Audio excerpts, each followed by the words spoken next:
Bonjour à tous et bienvenue dans Waldorado. Aujourd'hui, je suis à Namur, chez Transurb, l'un des gros acteurs sur le marché mondial des simulateurs ferroviaires. C'est une sorte de jeu vidéo en version pro. Vous allez voir, ils sont essentiels pour apprendre à conduire des engins comme celui-ci.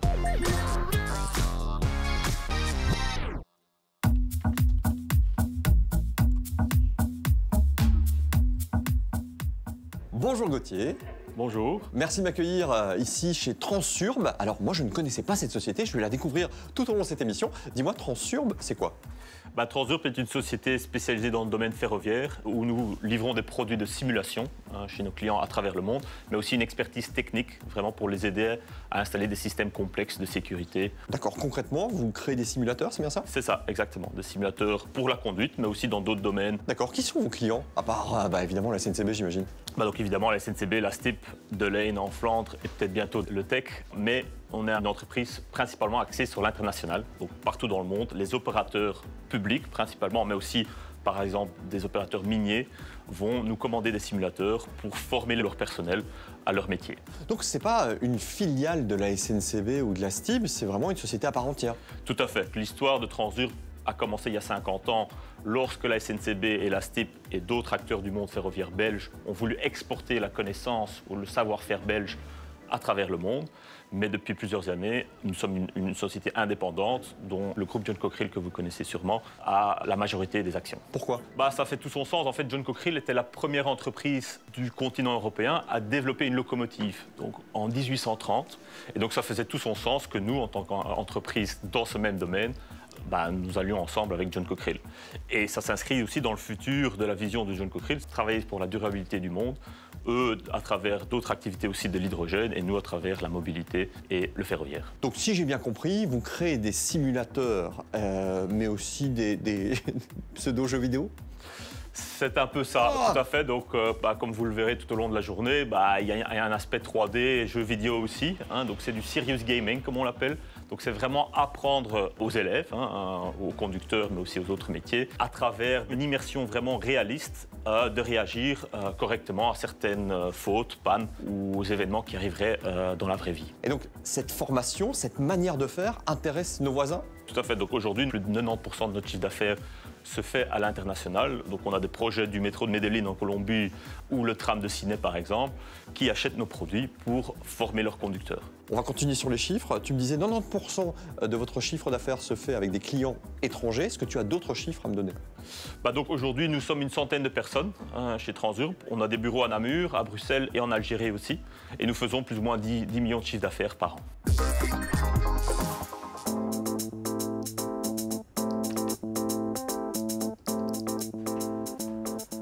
Pauline et Julie, bonjour. Bonjour David. Moi qui suis fan de simulateurs et de trains aussi, on peut le dire, j'aimerais savoir comment on crée un simulateur. Tu es chef de projet et quand le projet arrive chez toi, Pauline, qu'est-ce qui se passe?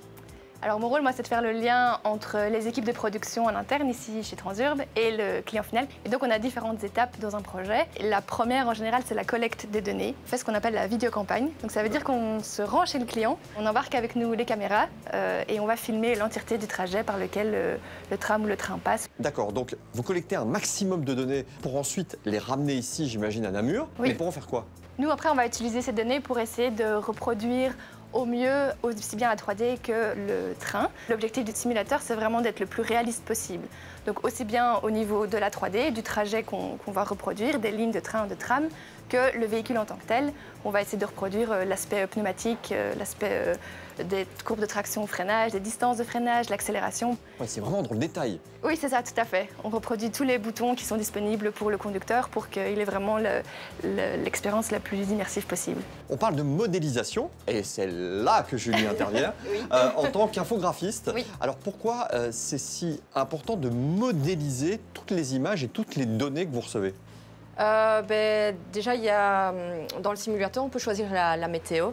Ouais. Et donc, ça, évidemment, si on filmait simplement, on ne pourrait pas le reproduire. Oui, bien sûr. Et alors, ensuite, on peut créer des événements. Par exemple, un arbre qui tombe, une voiture qui passe sur les voies. Chaque client peut nous demander. Je crois qu'on a même un kangourou qui est possible, oui, pour l'Australie, justement. Ah oui, forcément, tu t'adaptes au pays qui demande le simulateur. Oui. Très bien. D'autres exemples? On a des gens qui se battent et qui tombent sur les voies. On peut avoir un arbre qui tombe, on a même un éléphant. Voilà, on peut avoir l'idée est vraiment de de pousser le détail au maximum pour être dans les conditions les plus réelles possibles. Oui, c'est ça. Oui. Mais ça peut être aussi des pannes sur le véhicule pour voir un peu comment le conducteur va réagir pour lui apprendre les bonnes procédures. Est-ce qu'on peut dire que vous poussez le réalisme le plus loin possible? Oui, tout à fait. Pas seulement au niveau de la 3D, aussi au niveau du véhicule. Par exemple, s'il pleut, il faut savoir que dans la réalité, ça a un impact sur l'adhérence au rail. Et donc, on va avoir une sensation de glisse, de distance de freinage plus longue, par exemple. Et donc, le candidat conducteur arrive à ressentir tout ça? Oui, c'est ça. Alors, on a aussi des simulateurs qui sont sur Motion Design, donc sur des plateformes qui permettent d'imiter au mieux les sensations de freinage, accélération, etc. Bon, j'imagine évidemment que les simulateurs ont des prix différents, une fourchette de prix peut-être? Ça dépend du simulateur, ça dépend du type de simulateur. Ça peut aller de 100 000 € pour un simulateur nano, donc la version la plus simple qu'on a, à 5 millions pour plusieurs simulateurs full cab, qui sont des répliques identiques du vrai pupitre de conduite.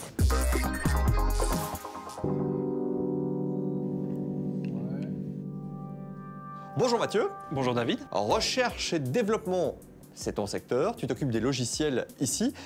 Comment tu vois l'évolution des simulateurs? Eh bien, nous allons chercher une immersion la plus totale. Et pour ça, on va utiliser la réalité virtuelle. Ah, les fameux casques, c'est ça? Exactement. Donc, l'étudiant va pouvoir mettre son casque et se retrouver dans un environnement complètement 3D, simulé. Et donc, il se retrouve avec une échelle identique à la réalité. Donc, c'est-à-dire qu'il sera complètement dans le train? C'est ça. Il va pouvoir aussi aller se balader dedans, parce que ça va être intéressant pour aller voir tout ce qui se passe, et peut-être aussi aller résoudre certaines pannes qui auraient été organisées par l'instructeur. Ah oui, donc ça peut aller jusque-là? Exactement. Et on aimerait bien aller encore plus loin.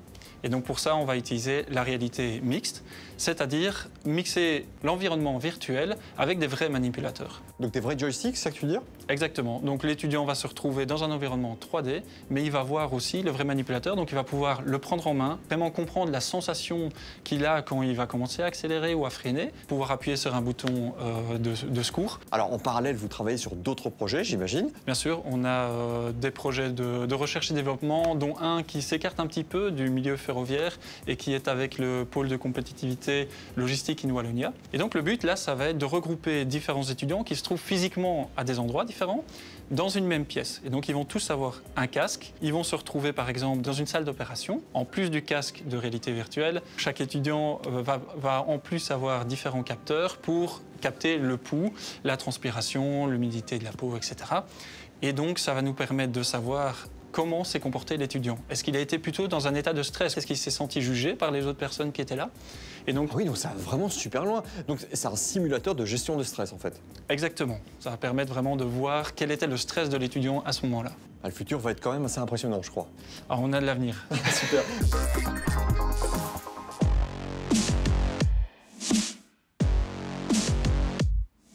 Bonjour Thomas. Bonjour David. Alors on est sur les rails, c'est ton domaine de compétence on peut le dire, puisque tu travailles dans un département qui s'occupe des voies. Oui, effectivement, Technirail, c'est la deuxième entité du groupe Transurb et nous sommes un bureau d'études spécialisé donc en ingénierie et en études économiques liées au ferroviaire. D'accord, concrètement, vous faites quoi? On fait des études donc qui aident les décideurs politiques à concevoir leur politique de transport et notamment de transport ferroviaire sur leur réseau. Et on fait aussi des études de signalisation ferroviaire pour aider à concevoir et à déployer donc des nouveaux systèmes de signalisation sur les voies. D'accord. Tout a commencé il y a plus ou moins 30 ans quand l'Europe a décidé de mettre en place un projet. Oui, c'est ça. Donc, l'Union européenne a lancé le projet ERTMS. Donc, c'est un acronyme anglais qui signifie European Rail Traffic Management System, qui est donc un système de signalisation ferroviaire européen unique et qui vise à être donc déployé sur l'ensemble des réseaux ferrés européens. D'accord. J'ai entendu que vous pourriez même un jour pouvoir supprimer les feux rouges. C'est vraiment le cas? Alors, c'est un objectif de long terme, effectivement. Ça n'arrivera pas tout de suite, mais l'idée, ce serait de passer donc d'un système de signalisation fixe à une information en continu échangée entre la voie et les trains eux-mêmes, et même à terme, une information échangée entre les trains eux-mêmes. D'accord. L'expertise belge s'exporte aussi, si j'ai bien compris. Oui, effectivement, on a plusieurs études à l'étranger. En France, également sur le continent africain, où nous avons plusieurs études, notamment en Tunisie, où on a une étude de stratégie, et au Cameroun, où on étudie la faisabilité d'une nouvelle ligne de chemin de fer. D'accord. Et ce petit accent soleil, il vient d'où? Alors, nous vient de Carcassonne, en Occitanie. Super. Ben voilà, on a le package complet. Et merci de nous l'avoir ramené, enfin de temps en temps en tout cas. Thomas, merci à toi. Eh bien, merci à toi, David.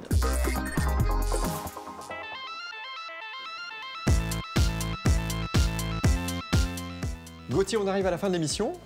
Quelles sont les perspectives d'avenir pour ta société?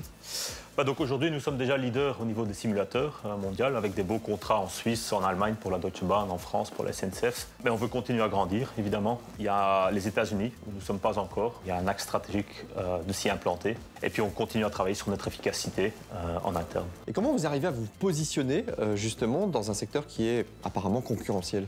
Oui, tout à fait. Donc le marché est très concurrentiel et donc il y a principalement 3 axes sur lesquels on travaille. Évidemment, la recherche et le développement. Donc il faut savoir que plus de 15% de notre chiffre d'affaires est réinvesti dans la recherche et le développement. Puis il y a aussi la façon dont on travaille avec nos clients. Donc on a une approche très collaborative avec eux. Donc on cherche des solutions avec eux. On n'impose pas nos solutions. Et alors le troisième axe qu'on essaye de développer pour être plus concurrentiel, c'est en interne dans notre processus. Donc on a une structure très flat, très plate, très agile, où chacun est encouragé à donner ses opinions, à s'exprimer. Et donc parfois on me dit que j'ai pris une mauvaise décision. Et c'est tant mieux parce que ça permet de nous améliorer. Alors d'autres projets évidemment en local, j'imagine? On essaie de se diversifier dans d'autres métiers du ferroviaire, mais aussi dans d'autres domaines. On a actuellement un projet de recherche et de développement dans le médical, avec une école d'infirmiers ici à Namur et l'université de Liège. Et alors le personnel ici, est-ce que vous arrivez à recruter facilement?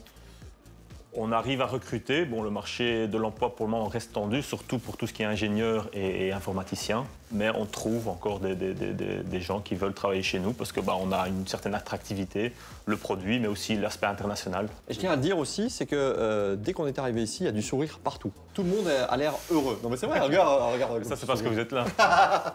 En tout cas, j'étais ravi vraiment de rencontrer les différents intervenants, toi en l'occurrence. Et puis on espère que vous allez continuer à grandir comme vous le faites. On l'espère aussi. À bientôt. Plaisir est partagé. Merci en tout cas. Allez, on se retrouve prochainement dans Waldorado pour la découverte de nouvelles pépites wallonnes comme celle-ci. Café.